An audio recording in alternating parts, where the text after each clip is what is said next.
Good morning all. My name is Gilbert Sophia Amanda. You can call me Amanda. Today, I will explain about tenses.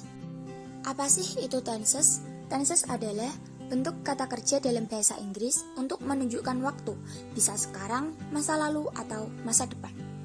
Ada berapa sih tenses dalam bahasa Inggris? Tenses dalam bahasa Inggris ada 16.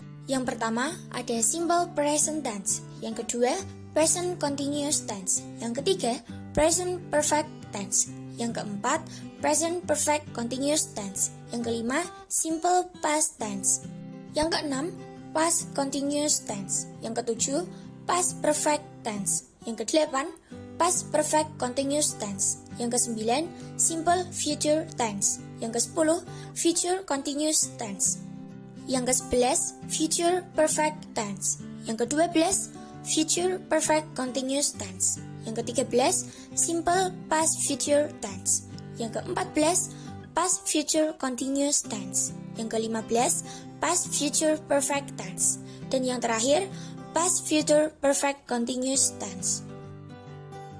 Sesuai tugas yang diberikan, saya akan menjelaskan 7 tenses dalam bahasa Inggris. Dimulai dari yang pertama, yaitu simple present tense. Fungsi dari simple present tense adalah untuk menyatakan kebiasaan, kebenaran, atau kondisi sekarang.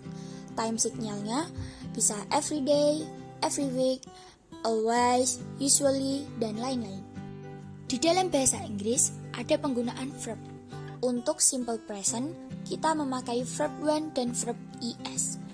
Untuk to be-nya, jika I, you, they, we, kita bisa memakai do, dan he, she, it, kita bisa memakai does. Rumus and example. Jika kalimat positif, rumusnya subject plus verb when ses plus object. Contohnya, he goes to market every day. Jika kalimat negatif, rumusnya subject plus do atau does plus not plus verb when plus object. Contohnya, he does not go to market every day. Untuk kalimat negatif, selalu ditambah dengan not. Next, untuk yang rumus kalimat interrogatifnya ada do atau does plus subject plus verb when plus object. Perbedaan di kalimat interrogatif ini, do atau does-nya tinggal kita pindah ke depan. Contoh, does he go to market every day? Jangan lupa dikasih tanda tanya ya. Yang kedua, ada simple past tense. Fungsi dari simple past tense ini adalah untuk menyatakan peristiwa yang terjadi di masa lalu di waktu yang spesifik. Time signalnya bisa last night, last month, yesterday, bla bla bla years ago, bla bla bla days ago, dan lain-lain. Kunci dari simple past tense ini adalah did atau masa lampau. Untuk verbnya, yang digunakan dalam simple past tense adalah verb 2. Jika verb 2 atau verb to ketemu dengan did, maka tidak akan menjadi verb to, tetapi kembali menjadi verb when. Rumus and example. Untuk kalimat positif, rumusnya subject plus verb to plus object. Contohnya, she bought vegetable 2 days ago.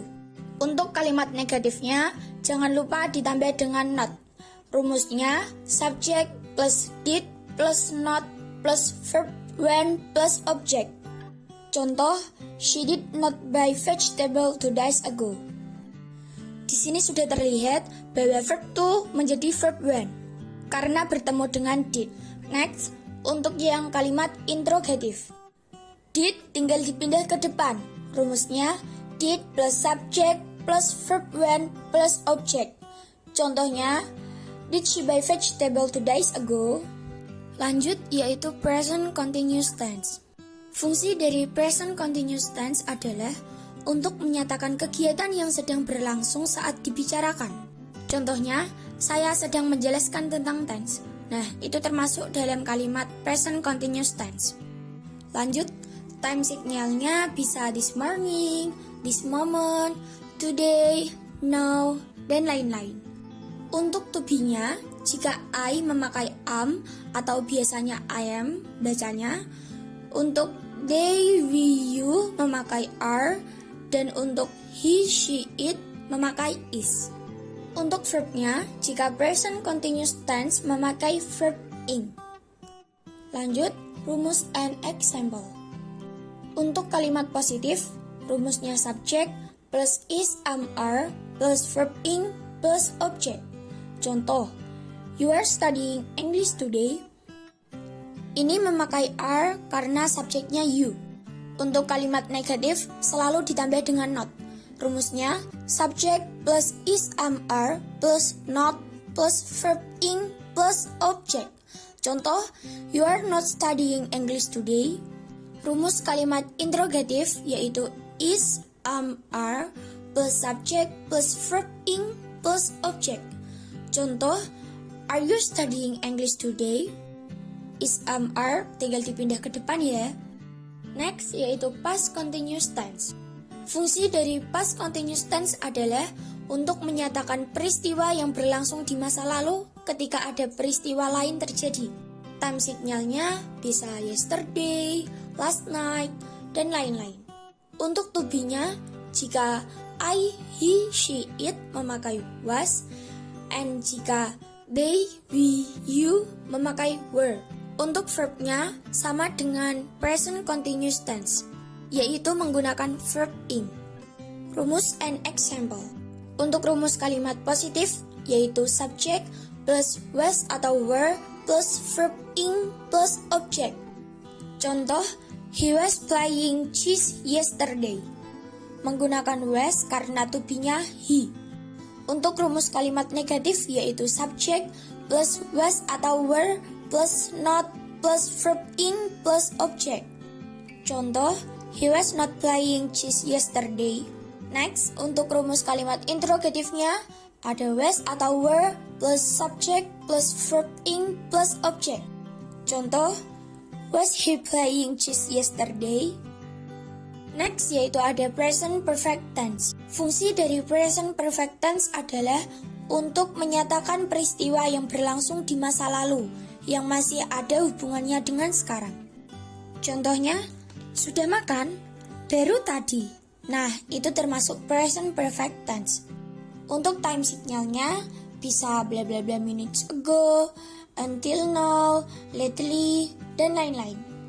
Untuk to be-nya, jika they, we, I, you memakai have, dan jika he, she, it memakai has. Present perfect tense menggunakan verb 3. Rumus and example. Jika kalimat positif, rumusnya subject plus has atau have plus verb 3 plus object. Contoh, he has eaten lunch 5 minutes ago. Jika kalimat negatif, selalu ditambah dengan not. Rumusnya subject plus has atau have plus not plus verb 3 plus object. Contoh, he has not eaten lunch 5 minutes ago. Dan untuk kalimat interrogatifnya, has atau have-nya selalu dipindah ke depan. Rumusnya has atau have plus subject plus verb 3 plus object. Contoh, has eaten lunch 5 minutes ago. Number 6 yaitu past perfect tense. Fungsi dari past perfect tense adalah untuk menyatakan peristiwa yang berlangsung sebelum peristiwa masa lampau terjadi. Contohnya, bangunan rumah itu sudah selesai 2 hari yang lalu. Time signalnya bisa since, already, just, dan lain-lain. Kunci dari past perfect tense adalah had.